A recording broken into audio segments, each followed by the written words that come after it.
নমস্কার বন্ধুরা, আশা করি আপনারা সবাই খুব ভালো আছেন। আজকে আমি বাড়িতেই পনির টিক্কা মশলা বানাচ্ছি। দেখবার জন্য চলে আসুন ইন্ডিয়ান ইউটিউবার মামনির রান্নাঘরে। পনির টিক্কাটা বানাবার জন্য দেখুন এখানে আমি পনির নিয়েছি। পনিরগুলোকে এরকম করে একটু মোটা করে কেটেছি আর একটু সাইজও বড় করে কেটে নিয়েছি। তারপরে এখানে নিয়েছি পেঁয়াজগুলোকে একটু বড় বড় করে বের করেছি। আর এখানে ক্যাপসিকামগুলো একটু বড় করে কেটে নিয়েছি। এই তিনটে ইনগ্রেডিয়েন্টস হচ্ছে মেন পনির টিক্কাটা বানাবার জন্য। এগুলোকে আমি এখন একটা ম্যারিনেট করে নিচ্ছি। ম্যারিনেশনটার জন্য এখানে আমি প্রথমে একটা বাসনের মধ্যে হাং কার্ড নিচ্ছি। দইটাকে আমি এখানে ছাঁকনির মধ্যে দিয়ে জলটা ঝরিয়ে রেখেছিলাম। এই জল ঝরানো দইটা নিলাম। তারপরে এক এক করে করে আমি সব জিনিসগুলো এর মধ্যে দিচ্ছি।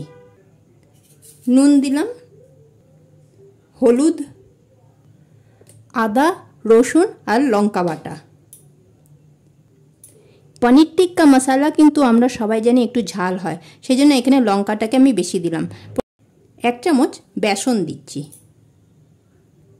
তারপর এর মধ্যে দিচ্ছি সর্ষের তেল। এবার এইগুলোকে সবগুলোকে সুন্দর করে আমি মেখে নেব। মিশিয়ে নিয়ে তারপরে এটার মধ্যে আমি দিয়ে দিচ্ছি পনির, পেঁয়াজ আর ক্যাপসিকামটা। পনিরগুলোকে প্রথমে দিচ্ছি।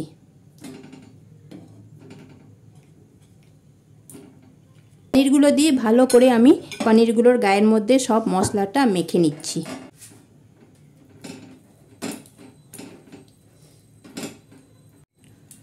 দেখুন সব পনিরগুলোর গায়ে কিন্তু আমি মশলাটা মাখিয়ে নিয়েছি।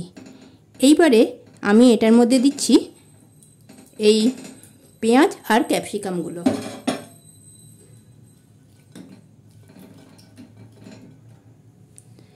এইগুলোর মধ্যেও ভালো করে আমি মশলাটা মাখিয়ে নেব।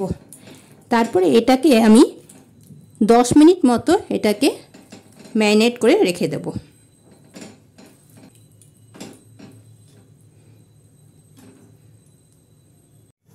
পনিরগুলোকে আমি 10 মিনিট ম্যারিনেশনের জন্য রেখে দিয়েছি।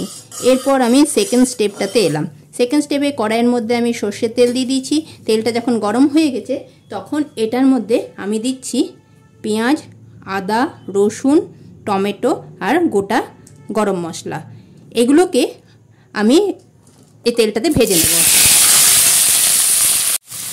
যখন এটা অনেকটা ভাজা হয়ে গেছে এবারে আমি এটার মধ্যে দিচ্ছি 2 চামচ গোটা ধনে।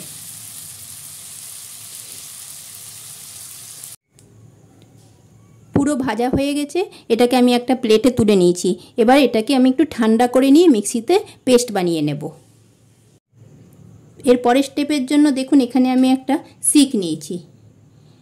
এই শিকগুলো আমরা সবাই জানি কিসের কাজে ইউজ হয়। তো এই শিকটার মধ্যে এখন আমি এক এক করে করে সব জিনিসগুলোকে ঢুকিয়ে দিচ্ছি। দেখুন প্রথমে আমি এটা ক্যাপসিকামটা ঢোকালাম, তারপরে পেঁয়াজটা দিচ্ছি,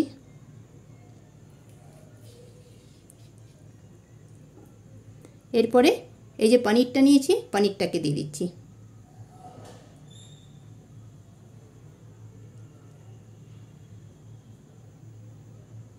খুব আস্তে করে করতে হবে, না তো পনিরটা ভেঙে যাবে। একটা ক্যাপসিকাম, একটা পেঁয়াজ, একটা পনির, এইরকম করে করেই আমি দিচ্ছি। আবার আমি ক্যাপসিকাম দিলাম। এরকম করে সবগুলোকে আমি ফিল আপ করে নেব এই শিকটার ভিতরে।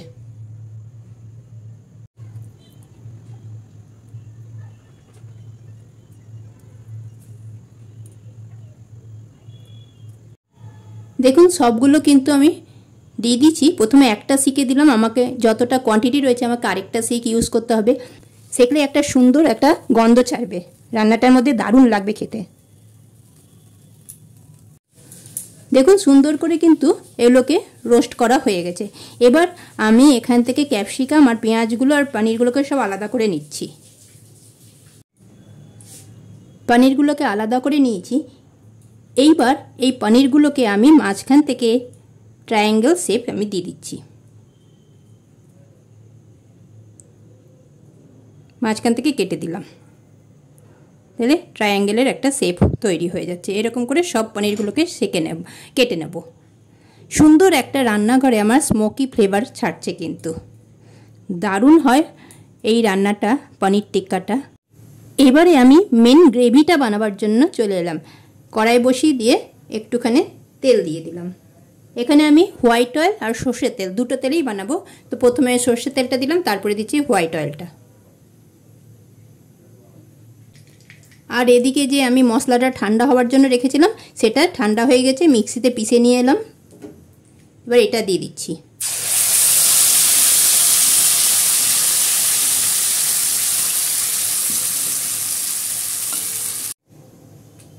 মশলাটার মধ্যে গ্রেভিটাতে নুন দিয়ে দিলাম, হলুদ দিলাম, কাশ্মীরি রেড মির্চ পাউডারটা দিলাম,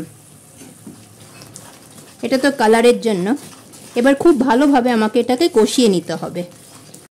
মশলাটা কিন্তু কষে গেছে, কারণ উপর দিয়ে তেল বেরিয়ে গেছে, তেল ছেড়ে দিয়েছে। এখন আমি এটার মধ্যে একটু গরম জল দেব। ঠান্ডা জল কিন্তু দেবেন না, খুব বেশি গরম জলটা দেব না, কারণ এই গ্রেভি কিন্তু বেশি পাতলা হয় না। এই পেঁয়াজ আর ক্যাপসিকাম যে রোস্ট করে রেখেছিলাম সেগুলোকে দিয়ে দিলাম। বন্ধুরা, আমার ভিডিওটা যদি আপনাদের ভালো লেগে থাকে তাহলে দেখতে দেখতে প্লিজ একটা লাইক করে দেবেন। এতটাই আমি গ্রেভি রাখবো। এরপর আমি এটার মধ্যে এক এক করে সব পনিরগুলোকে দিয়ে দিচ্ছি। গ্যাসের ফ্লেমটা কিন্তু লো করে রাখবো। বন্ধুরা, আমার ভিডিওটা যদি আপনাদের ভালো লেগে থাকে তাহলে প্লিজ একটা লাইক করে দেবেন। আর যদি পুরো ভিডিওটা ভালো লাগে তাহলে কমেন্ট শেয়ার তো নিশ্চয়ই করে করবেন। যারা এখনও পর্যন্ত সাবস্ক্রাইব করে ওঠেননি আমাকে, তাদেরকে অনুরোধ করছি প্লিজ সাবস্ক্রাইব করে দেবেন আর পাশের বেল আইকনটাকে প্রেস করে। আপনারাও বানান, দেখবেন এইটা পনির টিক্কাটা একদম দুর্দান্ত হবে, মনে হবে যেন একদম রেস্টুরেন্ট থেকে আমরা কিনে খাচ্ছি। আমি এটার উপর থেকে একটু কাসুরি মেথি দিয়ে দিচ্ছি। ব্যাস তৈরি হয়ে গেল আমার পনির টিক্কা মশলা।